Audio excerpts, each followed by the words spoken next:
जैन साथियों, मैं प्रिंस आपका स्वागत करता हूं रोजगार की राह पर। तो आप सभी कैसे हैं? उम्मीद है सब बहुत अच्छे होंगे और अपनी पढ़ाई को बहुत बेहतर ढंग से कर रहे होंगे। तो साथियों, आज जो हमारी क्लास होने वाली है, कौन सी होने वाली है? सहकारी समितियां और अंतर्राष्ट्रीय परिषद। ये यहाँ पे आप थोड़ा सा करेक्शन कर लेंगे, ये अंतर्राष्ट्रीय नहीं होगा, अंतर्राज्यीय होगा। क्या होगा? अंतर्राज्यीय। अंतर्राज्य। आप लोग इसे करेक्ट करेंगे हमेशा। क्या होगा? अंतर्राज्यीय परिषद। इसके बारे में भी आज हम लोग चर्चा करेंगे। कहीं ना कहीं इंपॉर्टेंट चीज़ें हैं, पूछ ली जाती है हमेशा। तो इसलिए हम इसको लेकर आए कि भी आपको पता होना चाहिए, क्योंकि इनका उल्लेख हमारे संविधान में है। कब हुआ, कैसे हुआ, कौन सा आर्टिकल में, इस चीज़ के बारे में हम आज चर्चा करेंगे सारी चीज़ें। ज़्यादा बड़ी क्लास नहीं रही, तो छोटा टॉपिक है क्योंकि। तो आप लोगों की पढ़ाई बहुत अच्छी चल रही होगी, मैं आशा करता हूँ। हम बिल्कुल जो हमारे संविधान की क्लास हो सकती है, जितनी ज़्यादा हो सकती है मैं उतनी लेके आया हूँ। तो हमारे ये लास्ट टॉपिक ही रहेंगे। मैं आपको एक या दो क्लास हमारी जो जो मेन मेन है, जो आर्टिकल्स और भाग की होंगी, वो अब बची हैं। इसके बाद में इसके बाद में हमारे इंपॉर्टेंट जो आर्टिकल होते हैं वो आएंगे और भाग आएंगे। इसके बाद में इसकी क्लासेस समाप्त हो जाएंगी। आगे के देखते हैं हमारी और किस चीज़ की क्लास चलती हैं। तो आपको सूचना दे दी जाएगी सारी चीज़ों की, कि भाई ये चीज़ें हमारी आगे कंटिन्यू रहेंगी। तो आप लोगों ने नोट्स बना लिए होंगे सारे, बहुत अच्छे। तो हम टॉपिक शुरू करते हैं। क्या? सहकारी समिति।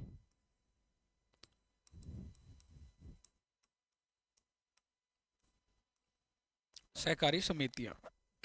सबसे पहले हम बात करते हैं भाग। भाग इंपॉर्टेंट है। भाग कौन सा होगा? भाग 12 बी। भाग 12 बी। और आर्टिकल्स की बात करते हैं हम।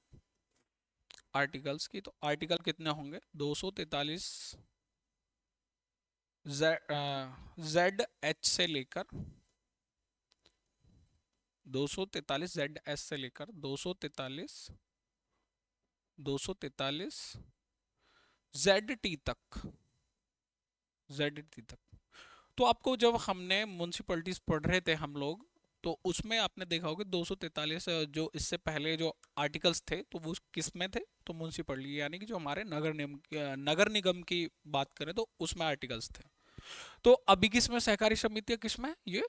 तो हमारे भाग नंबर 12 बी ये संविधान में जोड़ा गया था।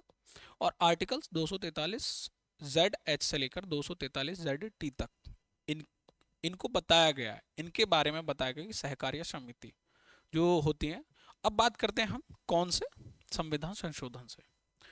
तो जैसे 97वां 97वां संविधान संशोधन। संविधान संशोधन, संशोधन अधिनियम 2011। 2011 को इनको क्या मिला? इनको दर्जा दिया गया।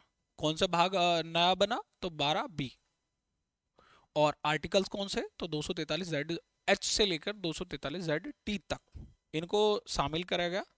और सहकारी समितियों जैसे सहकारी समिति, सबसे पहले आप लोग यही समझ लें कि सहकारी समितियों को क्यों बनाया गया। क्योंकि कहीं भी कोई भी संघ या सहकारी समिति बनाई जाती है, उसके लिए कि अपना डेवलपमेंट करने के लिए किसी भी चीज बहुत ज़्यादा ज़रूरी हो जाती है। किसी की भी, अगर किसी को डेवलपमेंट की बात करते हैं तो ज़रूरी चीज़ें हैं। कब? सहकारी समितियों को बढ़ावा देने के लिए। समितियों को बढ़ावा देने के लिए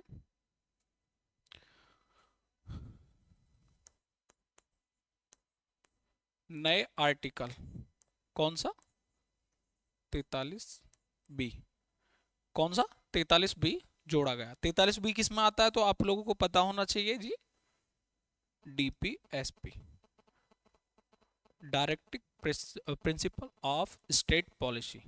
हमारे नीति निर्देशक जो तत्व हैं, उनमें क्या जोड़ा गया? तो 43 बी जोड़ा गया था। कौन से संविधान संशोधन से? तो 97वां संविधान संशोधन 2011। 11 में किसकी सरकार थी? तो मनमोहन, हमारे उस टाइम में जो हमारे डॉक्टर मनमोहन सिंह जी हैं, उस समय पे हमारे पीएम थे।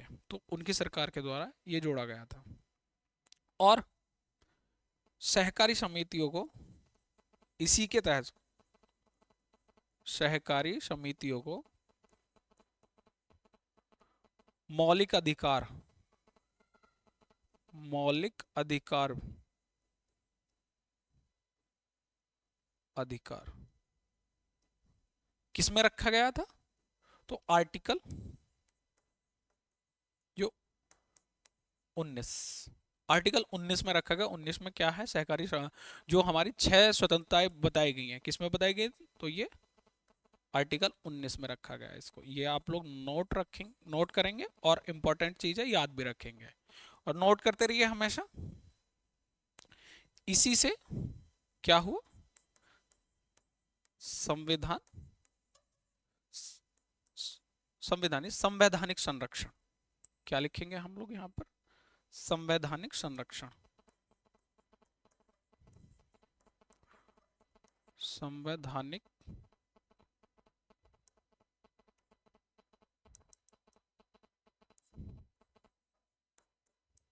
संवैधानिक संरक्षण प्रदान किया गया, प्रदान। ठीक।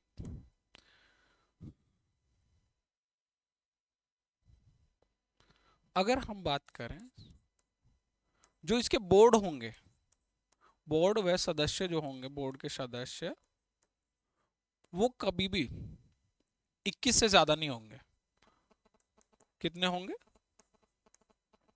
जो इन समितियों के लिए दिशा निर्देश जारी करते हैं, तो उसके जो बोर्ड होगा या फिर सदस्य जो होंगे, वे कभी भी हमेशा 21 से ज्यादा नहीं होंगे। और वही अगर कहीं पर अनुसूचित जाति या जनजाति या और महिला की बात की जाए तो इनके लिए आरक्षण की व्यवस्था, एससी व एसटी और महिलाओं के लिए आरक्षण, और महिलाओं,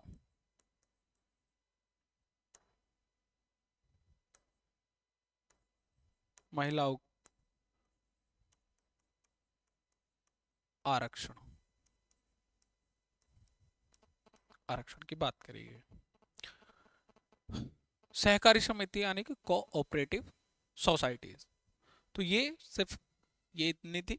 आप लोग जो मोस्टली अगर बात करें तो इसकी कि ये दो तीन चीजें हमेशा याद रखें कि सहकारी समितियों को जो मौलिक अधिकार है वो कौन से संविधान संशोधन द्वारा दिया गया है, तो 97वां संविधान 2011। और बात करें कौन से आर्टिकल में, तो आर्टिकल 19। और इसके आर्टिकल्स कहाँ से शुरू होते हैं, ये सारी चीज याद रखें। भाग की पूछे तो भाग 12 बी जोड़ा गया था, और आर्टिकल 243 जेड एस से लेकर 243 जेड टी तक। ये सारी चीजें आप लोग याद रखें, मोस्ट इंपॉर्टेंट चीजें हैं, कहीं ना कहीं पूछी जाती है ये। ठीक है, आप लोगों ने नोट भी कर ली होंगी ये सारी चीजें। और अब बात करते हैं हम किसकी? हाँ, यहाँ पर खत्म था ये, अंतरराष्ट्रीय परिषद, अंतरराज्य परिषद। हाँ, किसकी करेंगे हम लोग? अंतर राज्य परिषद।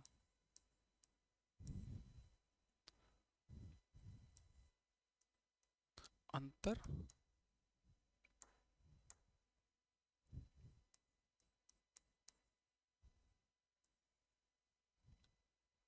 अंतरराज्य परिषद, ये हाँ यहाँ से गलत लिखा है। कभी कभी हो जाता है कुछ चीजें, आप लोगों को लगता है ना कि भैया कभी कभी ऐसी गलतियां हो जाती है, छोटी छोटी गलतियां। हमेशा जो ना, इंसान क्या सोचता है अगर किसी से कोई गलती हो जाती है, नहीं अरे ये तो बहुत गलती कर रहा है, इसने ये गलती कर दी।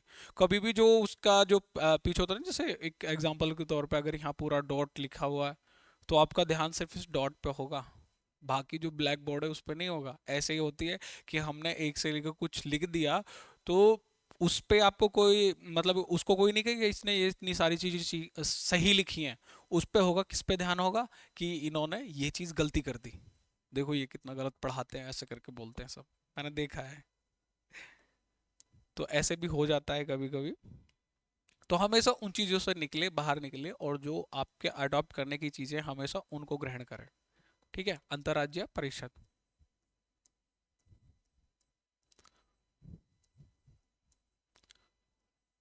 अंतर्राज्यीय परिषद,